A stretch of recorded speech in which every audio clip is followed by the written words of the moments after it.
मार्गशीर्ष महिन्याच्या शेवटच्या गुरुवारी मी असा देवीला काही पुरणपोळीचा नैवेद्य केला होता. म्हणजेच पुरणपोळीचा स्वयंपाक बनवला होता.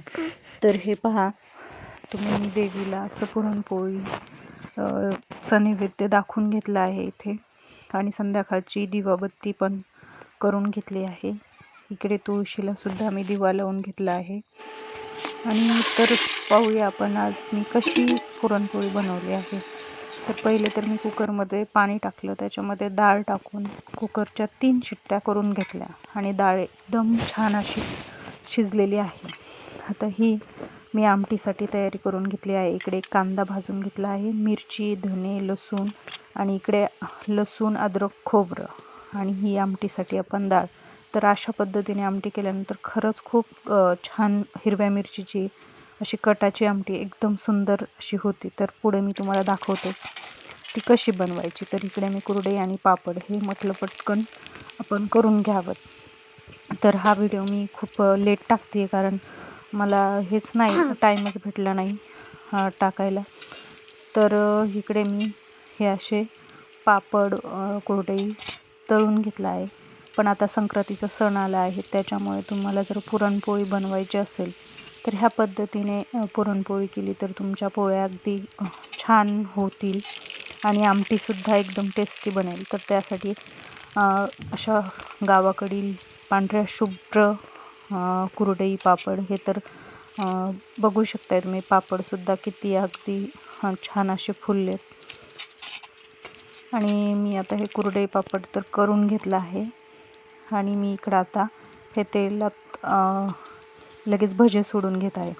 कांदा भजे आपण जे घरी बनवतो त्याच्यातही जास्त काय मी आपलं कांदा, ओवा, जिरे आणि त्याच्यामध्ये थोडासा सोडा एवढं थोडासा नॉर्मल आपलं टाकून घेतला आहे. आणि हे सुद्धा भजे एकदम छान असे बनले. त्याच्यामध्ये कोथिंबीर आणि थोडीसं लसूणसुद्धा मी याच्यामध्ये ठेचून टाकलेलं आहे.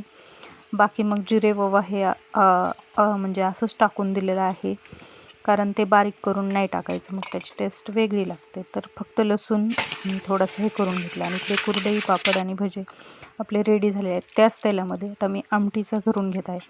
तर थोडंसं मोहरी, जिरे, कढीपत्ता आणि लसूण खोबरं जे की मी दाखवलं होतं त्याची पेस्ट मी ह्याच्यामध्ये टाकून घेतली आहे. आणि मस्त असं हे छान असं परतू द्यायचं. ह्याला तेल सुटेपर्यंत हे परतून घ्यायचं. याच्यामध्ये आता मी हे हिरवी मिरची आणि धणे, लसूण हे बारीक केलेलं तुम्हाला दाखवलं होतं, तर तेच मी हे करून घेतलं, त्याची पेस्ट करून घेतली होती. आणि याच्यामध्ये चिमूटभर अशी हळद टाकून घेतली.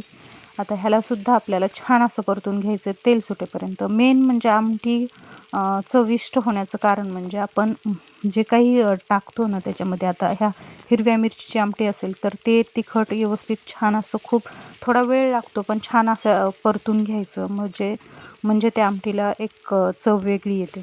याच्यात मी आता कोथिंबीर वगैरे टाकून घेतलं आणि याच्यासाठी फक्त घरकुल मसाला पुडी मी थोडासा वापरली आहे याच्यासाठी.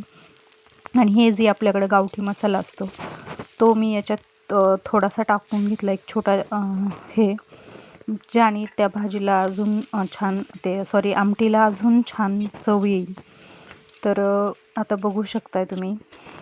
आणि हे पण आता मी याच्यामध्ये थोडंसं पाणी टाकून घेतलं आहे. आणि हे सुद्धा मी एकदम छान असं परतू देणार आहे, कारण हे खाली डागलं नाही पाहिजे म्हणून. मी हे आता बघू शकता हे किती याला पूर्ण असं तेल सुटलं, ते पाणी पूर्ण आटून गेलं आहे. आणि याच्यामध्ये आता आपण चवीनुसार मीठ टाकून घेणार आहोत. आणि नंतर तुम्ही याच्यामध्ये जे डाळीचं आपण येळवणी करतो ते याच्यामध्ये टाकून द्यायचं. आणि ही आमटी खरंच खूप सुंदर हिरव्या मिरचीची, लसूण, खोबरं, अद्रक, धने ह्या पद्धतीने तुम्ही करून पहा, एकदम चविष्ट आमटी बनते ही. तर ही बघू शकताय तुम्ही, याला अशी अजून तर ही पूर्ण याला कडपण नाही आलेलं आणि अशी छान अशी बनली ही. हिचा सुगंधसुद्धा खूप छान सुटला होता. तर अशा पद्धतीने ही आमटी बनवून घेतली मी. तुम्हीसुद्धा ह्या पद्धतीने एकदा करून बघा, नक्कीच तुम्हाला आवडेल. तर आता इकडे मला पुरण परतून घ्यायचं आहे, तर मी कढईमध्ये थोडासा गूळ टाकला, कारण डाळ हे होईल. आणि मग नंतर आपल्याला काय जो लागतो तो आपण गूळ याच्यामध्ये घालणार आहोत. तर मी इथे असा गूळ थोडासा चाकूनेच कट करून घेतला, म्हणजे फोडून घेतला आणि डाळीमध्ये आता हे मी व्यवस्थित परतून घेणार आहे. तर माझी पुरणाची डाळ आहे ती एकदम अशी छान अशी शिजलेली आहे. आणि आता हे असंच परतत राहायचं आपण थोड्या वेळ. आणि ही डाळ आपण पुरण म्हणतो ना याला, तर ते बघू शकता इकडे आता आमटीला कड पण आलेला आहे आणि छान अशी आपली आमटी तयार आहे. तर अशा पद्धतीने तुम्ही सुद्धा नक्की करून बघा. खरंच ह्या आमटीची टेस्ट फार वेगळी लागते. आणि इकडे पुरण माझं परतून झालं आहे. मी याच्यात इलायची आणि बडीशेप हे थोडंसं हे करून घेतलेलं आहे, टाकून घेतलेलं आहे याच्यामध्ये.